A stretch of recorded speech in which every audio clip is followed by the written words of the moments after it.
Halo? Ya, salam, salam. Ya, shalom. Silakan. Selamat malam. Mau tanya apa? Ya, kalau kalau bagi kakak ini percaya percaya adanya hidayah nggak? Hidayah siapa?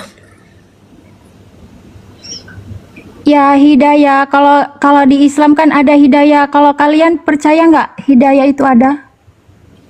Hidayahnya siapa dulu? Enggak, aku nanya kalau di Kristen itu percaya nggak adanya hidayah? Iya, hidayahnya siapa? Saya Hidayahnya per... ini. Saya Hidayahnya, per... Hmm? yaudah, terus. Saya percaya ada hidayahnya Tuhan Yesus melalui Roh Kudus. Saya sudah Kenapa? dapat hidayah. Saya udah dapat hidayah dari Allah yang benar, Allah Sang Bapa, melalui Kristus di dalam rohnya. Sebenarnya Tuhan Tuhan di Kristen itu Yesus atau Allah sih? Tuhan kami itu satu. 1 Korintus 8:6. Tuhan kami Tuhan Yesus. Bapa itu adalah sumbernya Yesus. Sama seperti begini. Saya satu nggak? Iya, satu. Satu. Saya punya tubuh nggak? Iya. Saya punya firman nggak? Pikiran nggak? Iya. Saya punya roh nggak? Iya. Tubuh saya manusia nggak? Ya jelas. Firman saya manusia nggak? Ya dari satu kesatuan itu semua. Nah, kalau firman saya manusia, tubuh saya manusia, roh saya roh manusia nggak? Ya, tapi kalau setelah mati Apakah kan ada 3 manusia? Apakah ada 3 manusia yang kamu lihat? Atau hanya satu? ya satu. Terus yang dimaksud Bob, ya terus Allah yang kami dimaksud pun, Allah kami pun, Allah kami itu juga satu. Ya, Tritunggal itu bagaimana? Tritunggal itu tentang bagaimana Allah kami yang satu. Nah, Bapa itu adalah Allah yang esa itu. Nah, Bapa ini di dalam dirinya dia memiliki firman nih, pikiran. Selain memiliki pikiran atau firman, dia memiliki roh. Nah, kalau Bapa ini adalah Allah, maka firmannya Bapa pastilah Allah, rohnya Bapa pastilah Allah. Dan firmannya Bapa itulah Yesus. Makanya disebut anak. Sama seperti saya, kalau tubuh saya manusia, berarti firman saya pasti manusia dan roh saya pasti manusia, tapi tidak ada 3 manusia, hanya ada 1 manusia. Kalau sang Bapa adalah Allah, maka firmannya Bapa pastilah Allah yaitu Yesus, dan rohnya Bapa pastilah Allah yaitu Roh Kudus. Tapi tidak ada 3 Allah, hanya ada 1 Allah. Kamu di dalam agama kamu sebagai Islam, kamu pasti mengenal Allah kamu dari Quran, bukan? Melalui Nabi. Quran kamu adalah firman Allah yang jadi buku, bukan? ya perkataan Allah. Oke, kalau Al-Quran adalah firman Allah yang menjadi buku, maka Yesus adalah firmannya Allah yang menjadi manusia. Begitu. Ya, tapi kan semua nabi memang diciptakan termasuk juga Yesus itu kan Oh, nabi. Yesus tidak diciptakan. Sekarang saya tanya, kalau firman, kalau Yesus kan firman. Kalau Nabi kan bukan firman. Yesus kan firman, Yohanes 1 ayat 14. Kalau firman diciptakan, dengan apa Allah menciptakan firman?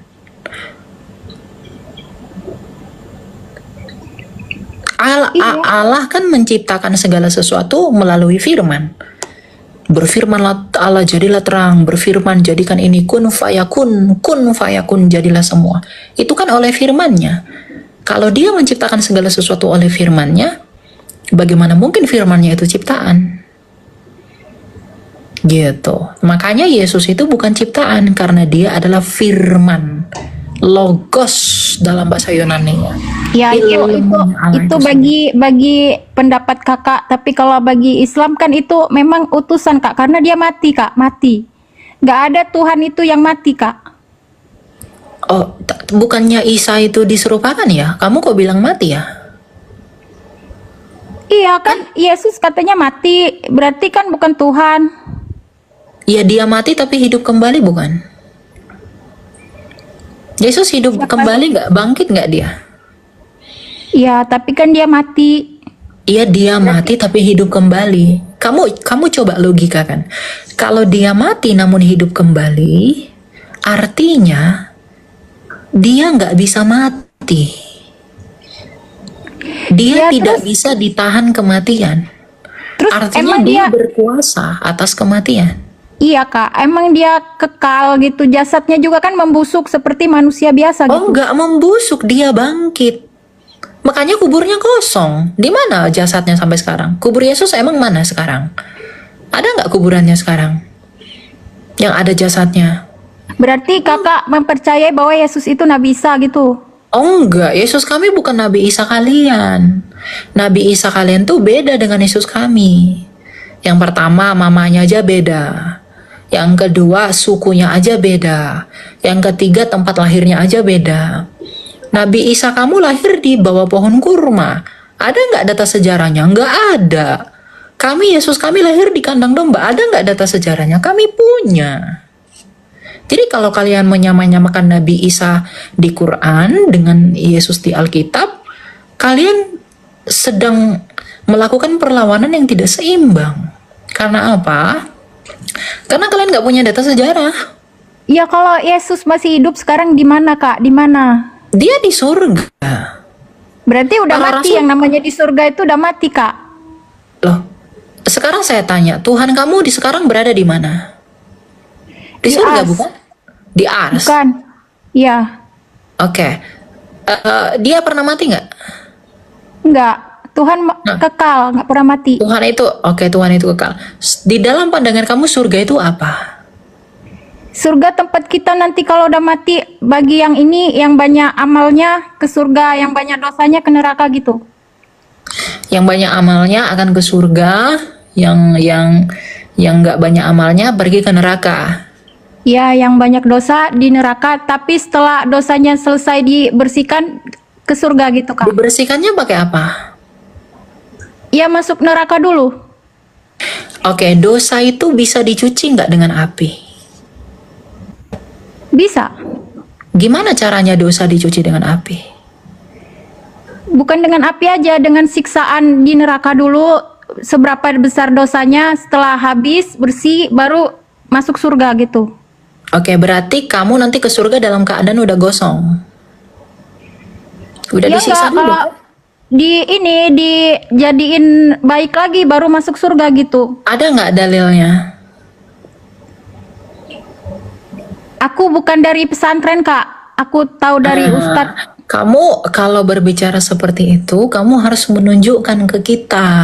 Tapi nggak apa-apa, saya menghargai itu iman kamu. Tapi bagi kami tidak menerima itu. Karena gagasan itu nggak pernah ada dalam iman kami. Dan kamu harus tahu bahwa iman kamu itu datangnya belakangan dari iman kami. Gitu. Dan memang Ya, iman kalian tidak ada hubungannya dengan kami. Jadi kalau kalian bilang kami menyempurnakan, kami tidak merasa disempurnakan. Karena apa? Kalau kalian menyempurnakan kami, harusnya kalian lebih komplit daripada kami. Tapi ini enggak. Kalian malah meniadakan semua perintah kitab suci kami. Menghilangkan sakramen-sakramen kami. Gitu. Jadi kita tuh enggak pernah sama. Seperti yang saya katakan menyempurnakan tadi. itu bukan berarti semua dipakai gitu kak. Mana yang salah, yang nggak dipakai gitu. Oke, kira-kira apa yang disempurnakan? Ya kakak cukup pelajari kalau kakak pengen tahu Justru tentang karena Islam, belajar. justru karena saya udah belajar, makanya saya tahu. Kenapa Makanya kalau saya kakak tanya. udah belajar? Kenapa kakak kalau udah belajar bener banyak pendeta-pendeta yang mualaf tuh? Oh, kalau banyak pendeta yang mualaf, kenapa angka kalian menurun di Indonesia? Tadinya 90%, sekarang tinggal 70%. Data dari mana? Kamu mau saya tunjukin datanya? Yang jelas mayoritas Islam di Indonesia. Iya, tapi kan jumlah kalian selalu menurun. Tiap tahun. Ya, Itu enggak ungkapan pemuka kamu sendiri loh. Jadi, kalau kamu bilang saya dapat hidayah, saya udah dapat hidayah dari Tuhan Yesus. Dan banyak dari kalian yang sudah dapat hidayah dari Tuhan Yesus. Giliran kamu kapan? Justru ini apa? Aku lagi berdoa semoga kakak dapat hidayah. Jangan terlalu membenci Aku pun Islam, Kak. berdoa, semoga kamu percaya kepada hidup. Aku pun berdoa, biar kamu jangan percaya sama yang mati dan tidak memberikan kepastian surga sama kamu. Saya nggak mau kamu dicuci dulu. Saya kasihan sama kamu. Saya nggak mau kamu dicuci dulu, gosong dulu, baru masuk neraka, baru masuk surga. Ya, Saya nggak mau melihat kamu di surga menyaksikan orang melakukan hal-hal yang bidadari-bidadari. Saya maunya kamu itu di surga yang kudus, yang tidak ada Waduh, Kak. perkawinan, yang Kalau tidak ada pendapat kakak kayak gitu kejahatan. salah Kak. Karena di surga itu nggak mudah didapetin Kak. Nggak kayak apa? Kayak di Kristen ada penebusan dosa karena dosa. Justru karena memang surga itu nggak bisa didapatkan orang berdosa, maka yang dari surga turun ke dunia untuk membawa manusia kepada surga. Itulah Yesus Kristus. Yohanes 8 ayat 22, 23 dan 24. Begitu. Makanya saya tawarin kamu, kalau kamu mau ke surga, kamu harus percaya sama yang datang dari surga. Karena yang nggak datang dari surga, itu nggak mungkin bisa pergi ke surga. Gitu. Pakai Jadi aku logika aja berdoa, Kak, pakai logika Kak. Karena dosa itu ditanggung sendiri Kak. Karena kan itu perbuatan kita, kenapa harus ada yang nanggung? betul. Memang dosa itu ditanggung sendiri. Tapi upah dosa itu yang ditanggung sendiri itu membawa manusia nggak akan ada yang selamat. Makanya Tuhan kami datang ke dunia, Dia menanggung akibat kutuk dosa itu dengan mati di kayu salib, lalu turun ke dalam kerajaan maut. Dia memporak-porandakan kerajaan maut itu dan bangkit sebagai pemenang. Maka semua orang berdosa harus percaya kepada Yesus agar apa? Agar maut tidak lagi berkuasa atas dia, melainkan oleh karena Yesus yang telah menang atas maut, Tuhan Yesus dapat menyelamatkan mereka. Terus kalau di Kristen itu ada neraka nggak? Ada, neraka itu buat orang yang nggak mau percaya Yesus. Karena orang masuk neraka itu karena dosa-dosanya. Yohanes 8 ayat 24. Gitu. Jadi orang masuk neraka itu karena apa? Karena dosa-dosanya. Nah, karena semua orang berdosa pasti masuk neraka dong. Nah, makanya Tuhan Yesus datang ke dunia ini, Dia bilang, aku turun kepada kerajaan maut agar aku menang di dalam kerajaan maut dengan mati, lalu bangkit sebagai pemenang, agar orang yang percaya kepadanya tidak lagi ditawan oleh maut itu. Berarti cukup percaya sama Yesus terus ditebus dosanya gitu. Jadi untuk Kamu apa? harus bukan percaya begitu aja, harus percaya sungguh-sungguh dan mengikuti perintah Yesus. Perintah Yesus apa? Kasihilah Allahmu, kasihilah sesamamu, dan kasihilah musuhmu. Sama seperti saya menginjili kamu, itu saya sedang mengasihi kamu. Saya nggak mau kamu binasa. Gitu. Jadi orang yang mengaku percaya Yesus terus bebas berbuat dosa, berarti dia nggak percaya. Sama seperti kamu bilang aku sembuh, tapi kamu masih batuk-batuk, berarti kamu nggak sembuh dong. Kenapa? Karena nggak ada buktinya kalau kamu itu udah sembuh. Nah, orang mengaku percaya Yesus, tapi tidak berbuat baik, malah hidup berbuat dosa terus, itu berarti dia nggak percaya. Kalau memang dia sungguh-sungguh percaya, hidupnya akan baik, dia akan menjauhi dosa-dosa, meskipun dia kadang-kala jatuh dalam dosa. Ya itu pendapat kakak ya. Jadi kalau Ya menurut kakak, karena memang pengajaran yang benar itu begitu. Makanya saya tanya kamu tadi, Apa yang disempurnakan dari ajaran kami yang sudah sempurna itu? Konsepsi teologi kekristenan itu berdirinya itu bukan sejak Yesus lahir loh, tapi sejak zaman Adam. Kamu tahu, ketika Adam dan Hawa jatuh ke dalam dosa, apa yang Tuhan janjikan kepada Adam? Bukan agama. Yang Tuhan janjikan kepada Adam apa? Mesias, anak laki-laki yang hanya datang dari perempuan. Siapa anak laki-laki yang hanya datang dari perempuan kalau bukan Yesus? Artinya, Yesus itu dianggap sebagai Mesias, itu bukan pada waktu itu aja, tapi karena memang sudah penantian dari para nabi. Makanya dalam Lukas 16 ayat 16, dikatakan hukum Taurat dan nubuatan kitab para nabi itu berakhir sampai tampilnya Yohanes Pembaptis, dan sejak saat itu kerajaan Allah diberitakan. Jadi Gitu. kalau gini Kak, jadi kalau Tuhannya Kristen itu di surga, terus yang mengatur alam semesta ini siapa? Allah kan maha kuasa. Yesus kan mati dalam keadaannya sebagai manusia, bukan keilahiannya yang mati. Sama seperti begini, kalau kitab suci kamu saya bakar, apakah firman Allahmu terbakar? Kan enggak, kertasnya yang terbakar. Nah, ketika Yesus mati di kayu salib, firman Allah enggak mati. Yang mati apa? Kemanusiaannya. Karena Allah tuh enggak bisa mati, firman Allah enggak bisa mati. Sama seperti firman Allah kamu enggak bisa terbakar. Gitu. Itu gimana sih maksudnya? Seumpamanya nih Tuhannya itu disalib, terus yang mencabut nyawanya itu siapa gitu? Nggak ada, di kami tuh nggak ada cabut nyawa. Semua orang itu mati karena dosa. Gini, Tuhan kami tidak pernah menciptakan manusia untuk mati. Kalau di kamu kan Tuhan ciptakan, ditakdirkan untuk mati. Lalu nanti dimasukkan ke surga atau neraka begitu. Kami enggak. Semua orang mati itu karena dosa. Jadi Tuhan kami tuh nggak berdrama. Tuhan kami cipta manusia itu untuk hidup kekal. Tetapi dosa manusia itulah yang membuat dia mati. Jadi Tuhan kami nggak pernah menciptakan kami untuk mati. Kalau Tuhan kamu mungkin ciptakan kamu untuk mati. Nah, pertanyaan saya, kalau dia menciptakan kamu untuk mati, untuk apa kamu diciptakan? Ya untuk apa, beribadah kepada Allah. Kalau kita nggak beribadah kan berdosa, berarti dia menentang Tuhan gitu. Untuk beribadah, kenapa dia tidak ciptakan aja di sorga? Tidak usah ciptakan bumi kalau hanya untuk beribadah. Ya itu karena kan itu ujian manusia Kak.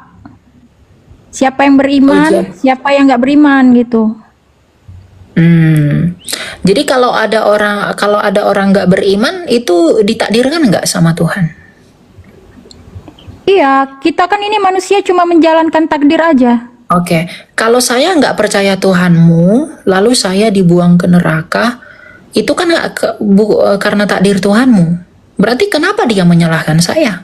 Kalau begitu? Itu prioritas Tuhan Kak. Kita manusia nggak tahu, akal kita nggak nyampe. Oke, berarti saya bisa katakan Tuhan kamu otoriter dong. Iya, Tuhan memang mutlak, hak mutlak Tuhan itu karena kan dia yang mencipta. Itulah yang membuat saya nggak mau percaya sama Tuhan kamu. Saya mau percayanya kepada Tuhan yang penuh kasih, yang mengampuni, yang tidak otoriter.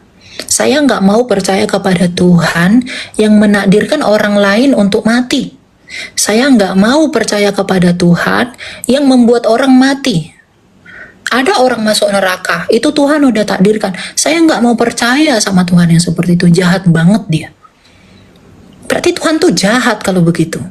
Ya kalau kamu bilang itu apa? Itu sudah ditakdirkan, dia berdaulat, dia murka, berarti dia semena-mena dong sama manusia. Dia masukkan yang satu ke surga, dia masukkan yang satu ke neraka.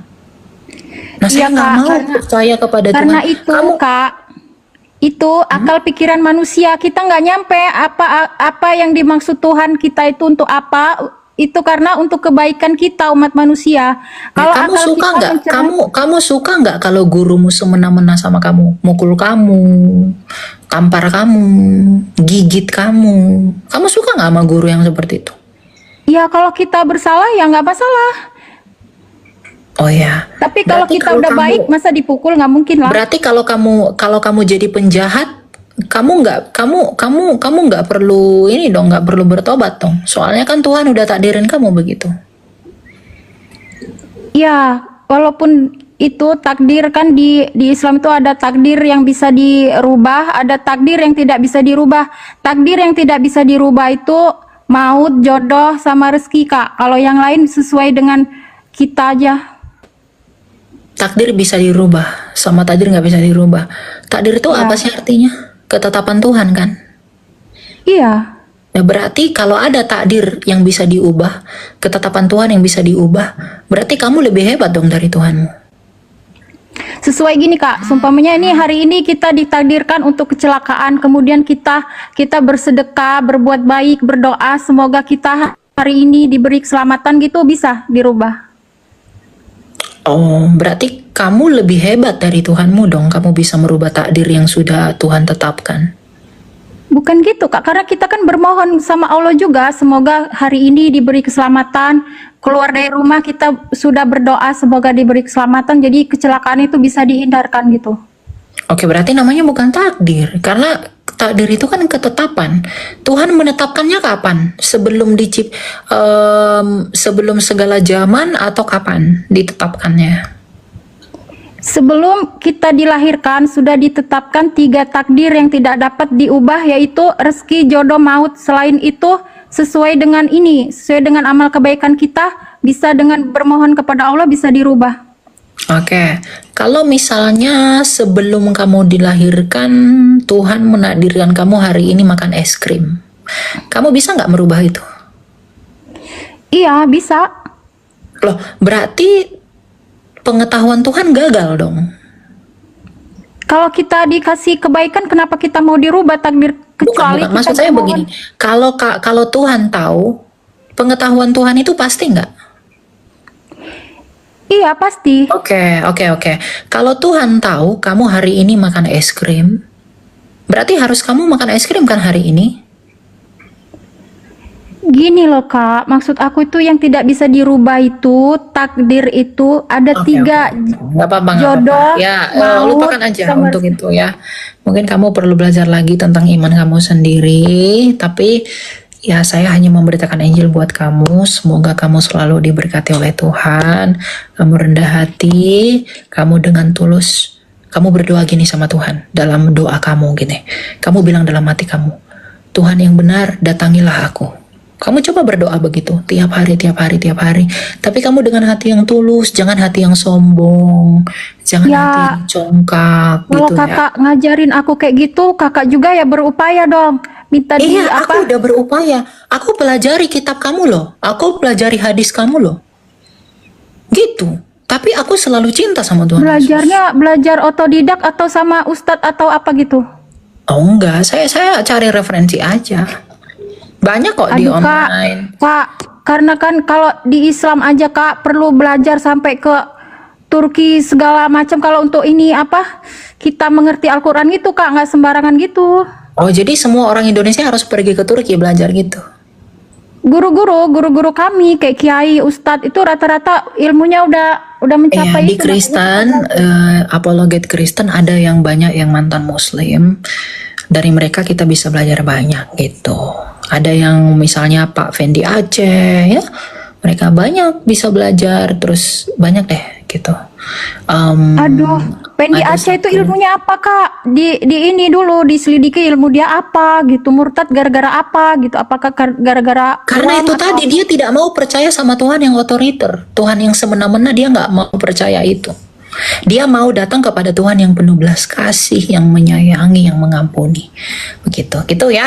Jadi saya harap kamu Ya udah, giat semoga ini ya, belajar. Kak, sama-sama berdoa. Semoga aku doakan, semoga Kak Elia juga dapat hidayah gitu. Iya, amin. Dan Tuhan udah jawab itu, bahwa aku sudah diberi hidayah oleh Tuhan Yesus. Dan aku berdoa, kamu juga diberi hidayah oleh Tuhan yang sama. Oke?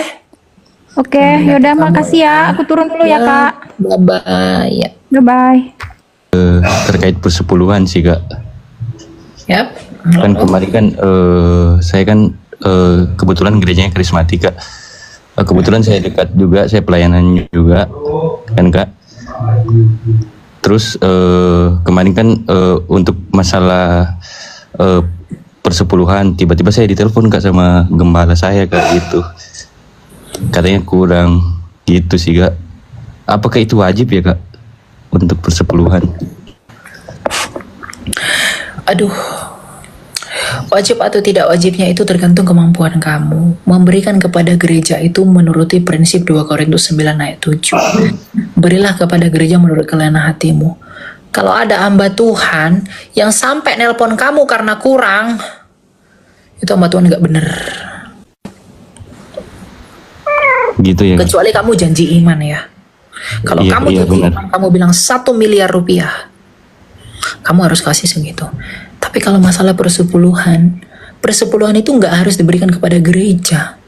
Kamu bisa berikan kepada siapapun yang membutuhkan itu. Jadi kalau Iya kan, ada orang yang paksa kamu harus memberi, nominalnya mungkin dulu 7 juta, kamu harus beri 7 juta terus 7 juta. Padahal keadaan ekonomimu pendeta itu nggak mau tahu, itu pendeta nggak bener. gitu ya. Itu nggak bener. Jadi Itu kalau juga. kamu mengatakan apakah persepuluhan masih berlaku, kalau kamu mau memberi, beri kepada gereja. Kalau kamu merasa 10% sebagai bentuk ketaatan saya, lakukan itu dengan iman. Karena barang siapa yang tidak melakukan dengan iman, dia akan berdosa, kata Rasul Paulus. Jadi kamu lakukan dengan iman. Dan kamu lakukan dengan hati yang tulus. Kalau memang mau memberi kepada gereja, berikan dengan tulus. Nggak ada aturannya berapa jumlahnya, itu nggak ada. 2 Korintus 9 ayat 7, beri menurut kerelaan hatimu. Itu, berapa yang rela kamu beri kepada gereja? Kalau kamu merasa persepuluhan itu sebagai bentuk ketaatan saya, ya silahkan berikan. Saya nggak melarang orang berikan sepersepuluhan loh. Orang-orang di sosial media itu berpikir seakan-akan saya melarang orang memberi 10%. Enggak. Saya nggak larang Anda. Berikan kepada gereja. Kalau memang kamu mau memberi. Tapi jangan hakimi orang yang tidak beri 10% kepada gereja. Karena kamu nggak tahu dia memberi kepada siapa. Dia memberi kepada gereja tapi orang tuanya tak makan. Adik-adiknya butuh sekolah. Orang di samping rumahnya butuh makan. Dia butuh beli baju. Anak-anaknya butuh makan. Suaminya butuh pakaian. Itu lebih penting daripada kamu berikan kepada gereja. Karena gereja yang sesungguhnya adalah keluargamu dulu. Dirimu dulu. Itu yang terpenting. Kamu layani dulu orang yang ada yang di dekat kamu. Baru gereja. Gereja itu kan persekutuan. Gitu loh. Jadi apa ya Kak? Kalau gereja tuh masih ada orang lain Iya yang Kak, bisa. benar-benar. Kadang saya sudah merasa dikucilkan sih Kak. Gitu sih di Ya gereja. itu pasti itu pendeta nggak Itu benar. sudah tidak sehat ya Kak, kalau begitu Itu ya. nggak sehat. Gitu. Jadi kalau dipaksa ini harus segini, ini harus segini. Memberi itu udah nggak begitu. Memberi itu karena kesadaran kamu. Kamu memberi dengan kerelaan hati, dan hamba Tuhan pun itu harus memberi, menerimanya dengan kerelaan hati, dari keikhlasan hati jemaatnya. Nggak boleh dipaksa-paksa. Oh nanti ini bayar listrik, bayar ini, bayar ini, bayar ini, bayar ini. Ya kalau memang nggak ada yang bayar, jangan ibadah di tempat yang besar. Gereja itu bukan masalah gedung kamu, lampu-lampumu yang mewah, layar kamu yang gede, soundmu yang mantap-mantap, enggak. Jangan jadikan itu, lalu ini nanti siapa yang bayar listrik, siapa yang bayar ini, siapa yang bayar ini, siapa yang bayar ini. Kalau memang nggak ada jumlahnya segitu, turunkan kalau begitu ke level yang lebih kecil. Siap sih Kak. Saya apa ya Kak? Itu kan persepuluhan itu kan dari ajarannya kaum Yahudi ya Kak. Kan Yesus sudah janjikan kita harus memberikan dengan sukarela. Justru sebenarnya Iya, hukum betul. Tuhan Yesus, dengar. Sebenarnya Sebenarnya hukum Tuhan Yesus itu lebih tinggi. Kamu harus memberi seluruhnya. Tapi seluruhnya itu dalam pengertian apa? Bukan duitmu, tapi hidupmu. Dan kamu pun, kita semua ini sebagai jemaat gereja harus memberi menurut pengertian. Kita nggak boleh pelit kepada gereja. Tapi jumlahnya nggak diatur karena besar atau sedikitnya orang itu relatif. Rasul mana yang terima 10%? siap Kak. Gitu Saya loh. paham. Jadi saya nggak larang kalian mau kasih 10%. Silahkan beri kepada gereja. Kalau memang itu bentuk apa ya, janji iman kalian, bentuk kesukaan kalian, silahkan aja berikan kepada gereja kalau kalian mau berikan. Tapi jangan hakimi, jangan hina orang yang tidak Benar. memberi 10%. Karena kamu nggak tahu yang dia layani itu seberapa banyak orang. Mungkin kamu punya bisnis ratusan miliar, lalu dia tuh pelit nggak kasih persepuluhan. Orang yang kaya bilang begitu. Sedangkan orang yang miskin dia harus kasih anaknya makan, harus kasih ini prioritas dan lain-lain segala macam. Dia memberikan tetangganya makanan. Lalu orang kaya ini dengan seenaknya ngomong begitu sama orang yang tidak punya. Justru dia berdosa. Berarti sudah tidak wajib ya kak yang seperti itu ya. Iya itu 10% itu nggak ada ikatan lagi. Prinsip memberi itu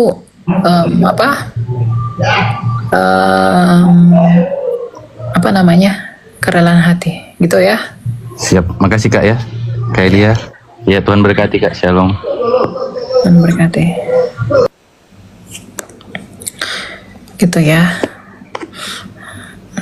Kalau ada pendeta yang begitu, aduh, parah itu. Tapi setahu saya sih belum ada ya. Saya belum pernah dengar yang begitu. Tapi kalau ada itu parah itu. Pendeta begitu. Nanti dia buat gereja jadi bisnis. Uang. Semua orang butuh uang. Tapi jangan jual firman Tuhan buat uang.